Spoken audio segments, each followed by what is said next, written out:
जय श्री कृष्ण सर्वे वैष्णवों ने। तो श्री महाप्रभुजी गुसाईजी सर्वे बालकों की कृपा थी આપણે આજે શ્રી નટવર પ્રભુની સેવા પ્રણાલિકા છે અસારવા બેઠક પાસે અમે અમદાવાદે જ છીએ, તો અહીંયા નજીક જ છે એકદમ અસારવા બેઠક.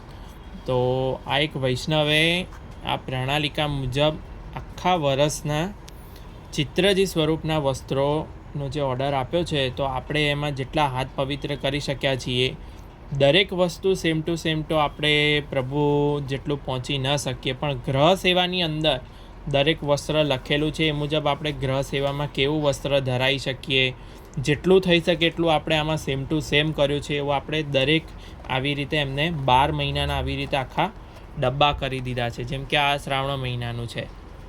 તો પ્રણાલિકાની શરૂઆત જ જે છે આવી રીતે સાતમથી અહીંયા છઠ્ઠીના ઉત્સવથી થાય છે. તો આપણે દરેકે દરેક આવી રીતે એક મહિના વાઇઝ આપણે આખું જોઈશું, જેટલો પણ અમને સમય મળી રહે ને આખું લઈ શકીએ. તો શું વૈષ્ણવો પણ આવી રીતે દરેક વસ્ત્ર જોઈ અને ધરાઈ શકે, એની માટે આપણા પ્રયત્ન છે. અને કોઈ પણ વૈષ્ણવને આવા તમારે ત્યાં થાળુ સ્વરૂપ નટવરલાલનું બિરાજતું હોય એની માટે વસ્ત્ર કરાવવા હોય તો તમે એની માટે કરાવી શકો છો. લાલન બિરાજતા હોય તો એમના માટે ઓઢણી કે વાઘો કરાવવો હોય આવા વસ્ત્રમાંથી, તમે એનો પણ ઓર્ડર આપી શકો છો.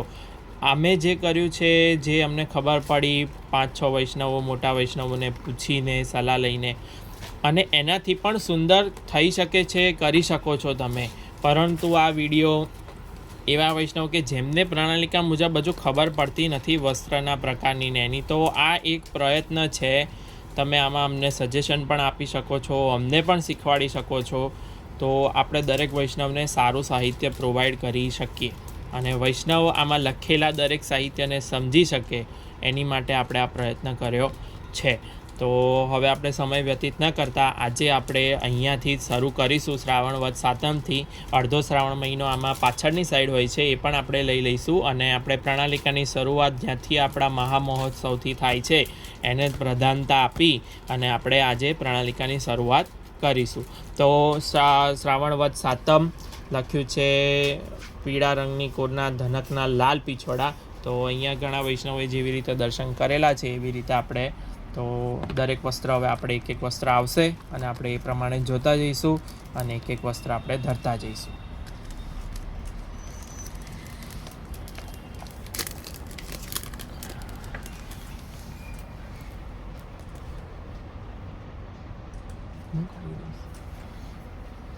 તો આવી રીતે એ દિવસે આવી રીતે આવો લાલ લેરિયાનો પીછોડો હોય છે. હવે આ જે વસ્ત્ર મેં ધર્યું છે, ઘણા વૈષ્ણવો તનિયા કરીને ધરતા હોય છે, તો એવા કોઈ તનિયા એવો ધરવાનો પ્રકાર છે નહીં કે જે રેડીમેડ સેટની અંદર આવે છે.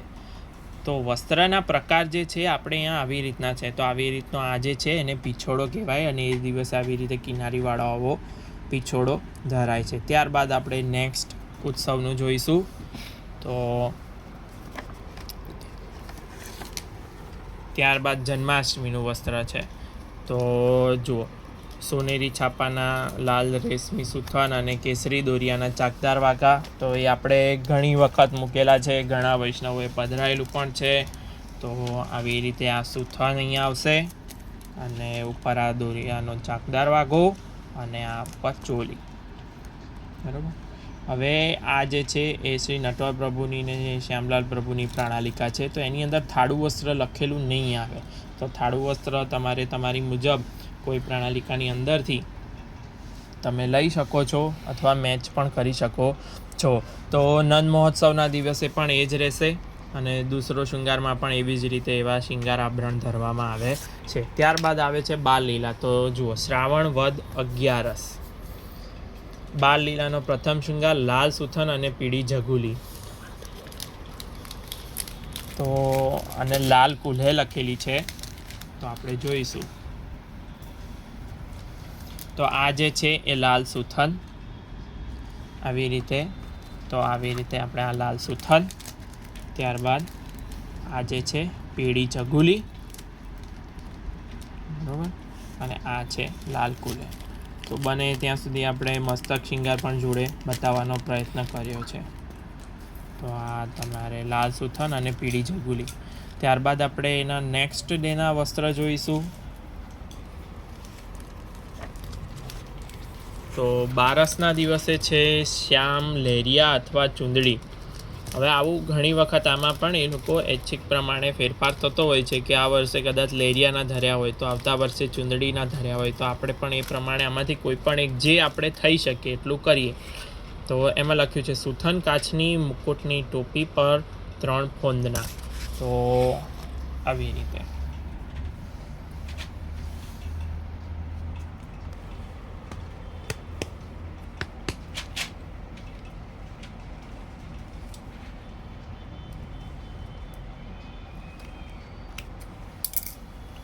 રીતે આ સુથન આ કાચની. અહીંયા આપણે આ વસ્ત્ર બધા લગાવવાળા નહીં કરીએ. હા, અને પટુકા. તો આવી રીતે પટુકા. થાળું વસ્ત્ર તમારી ઈચ્છા અનુસાર તમે જે ધરતા હોય તે પ્રમાણે, અથવા જે મેચ થતું હોય, લખેલું આવતું હોય એ પ્રમાણે લેવું. અને એ દિવસે જે હીરાની ટોપી લખી છે, તો આવી રીતે મુકુટ હોય. આવો મુકુટ, આ મુકુટની નીચે આવી રીતે જે ટોપી હોય ને એ ફોલ્ડિંગ હોય. તો એ દિવસે જે ટોપી લખી છે તો એ આવી હીરાની ટોપી. તમે આખી હીરાની ટોપી તમારી પાસે હોય તો પણ ધરી શકો છો. અને આવી રીતે હીરાની ટોપી ધરી અહીંયા, અને 3 ફૂંદા એટલે એક અહીંયા, એક અહીંયા અને એક અહીંયા, આવી રીતે પણ તમે ધરી શકો છો. આવી એકલી હીરાની ટોપીનું પદક પણ આપણે કરાવ્યું છે, તમે એ પણ પધરાવી શકો છો. અને તમારી પાસે આવી રીતે જો મુકુટ હોય તો નીચેથી મુકુટની ટોપી આવી રીતે વળી કરી અને ધરી દેવાનું છે. આ મુકુટ છે. જય શ્રી કૃષ્ણ. તો આપણે આગળનું વસ્ત્ર જોઈશું, અને જ્યાં જ્યાં મને અવકાશ મળશે ત્યાં હું તમને આવી રીતે મસ્તકનો શૃંગાર પણ બતાડતો રહીશ. તો આપણે 13ના દિવસે કાચની છે ફરીથી. તો આપણે આ શ્યામ લહેરિયાની કાચની લીધી હતી. તો હવે આપણે આ દિવસે ધરીને બતાવતો નથી, પણ આવી રીતે જુઓ, સુથન શ્યામ કાચની અને આવી રીતે શ્યામ પટુકા આવી રીતે લઈ લીધું. ઉપર પણ એ દિવસે હીરાની ટોપી જ છે. તો એ પ્રમાણે એવી રીતે તમે આ ધરાઈ શકો છો. ત્યારબાદ આપણે 14નો શૃંગાર જોઈશું. તો 14ના શૃંગારની અંદર છે શ્યામ લંગોટ અને ખોયાની ટોપી. હવે ખોયાની ટોપી જે છે ને એ ઠાડું સ્વરૂપ હોય કે જેમાં પાછળ અવકાશ હોય, એની અંદર સંભવ છે. તો ચિત્રજીની અંદર તમે ઉપર સાદી ટોપી પણ ધરાઈ શકો છો. તો લંગોટના આપણે દર્શન કરી લઈએ અને ધરીને પણ જોઈ લઈએ કે કેવી રીતે. લંગોટમાં ક્યારેય લેસ કે એવું કંઈ અમે જોયું નથી, કે મેં પણ બીજા 2-3 વૈષ્ણવને મોટાને પૂછીને જ આ પ્રકાર આખો બનાવ્યો છે. તો આવી રીતે સાદું એકદમ આવું લંગોટ જેવું વસ્ત્ર અમે ચિત્રજીની અંદર તો એકદમ બહુ જ આમ સિમ્પલ રીતે આવી રીતે લંગોટ જેવું આડું અને આ. તો આવી રીતે આ લંગોટ જેવું વસ્ત્ર થઈ ગયું. અને ત્યારબાદ આપણે જોઈશું અમાસનું. તો શ્યામ જગુલી છે, શ્યામ કુલ્હે અને આછા શિંગાર છે. તો એ પણ આપણે જોઈ લઈએ. તો આવી રીતે આ છે શ્યામ જગુલી. તો આ પણ તમે આવી રીતે કરાવડાવી શકો છો. જેટલો પ્રકાર થઈ શક્યો છે એટલો અમે પણ કરવાનો ટ્રાય કર્યો છે. તો તમે પણ આવી જ રીતે જેટલું બની શકે એટલું કરવું, નહીંતર બીજો કલર પણ ચાલી જાય. વસ્ત્રનો પ્રકાર આપણે એનો એ રાખો. તો હવે આપણે પાછળ જે શ્રાવણ મહિનો શેષ જે વધ્યો છે એ આપણે જોઈ લઈએ કે પાછળ. તો પાછળ અહીંયાથી છે શ્રાવણ માસ, શ્રાવણ સુદ એકમ. શ્રાવણ સુદ એકમે શ્યામ સુથન પટકા અને પાક છે, અને આભરણ હીરા સોનાનો મેળ છે. તો શ્યામ સુથન પટકા અને પાક. તો આ જે છે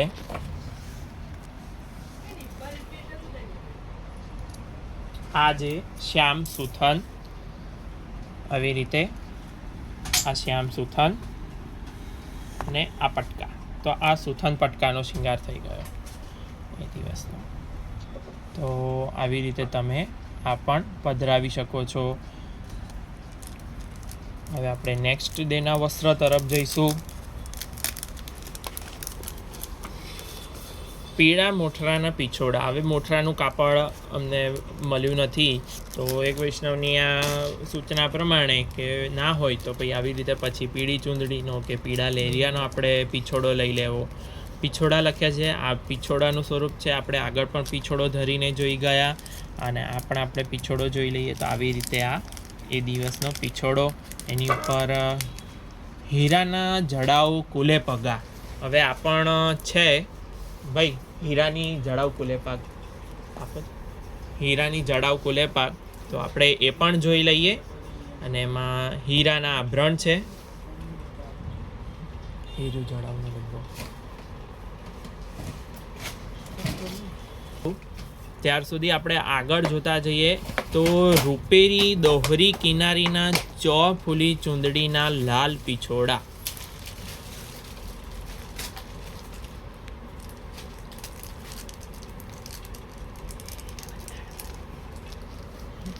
તો આવી રહ્યો જો.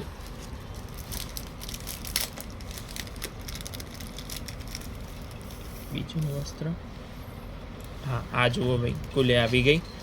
તો આ કુલે આવી રીતે હીરાની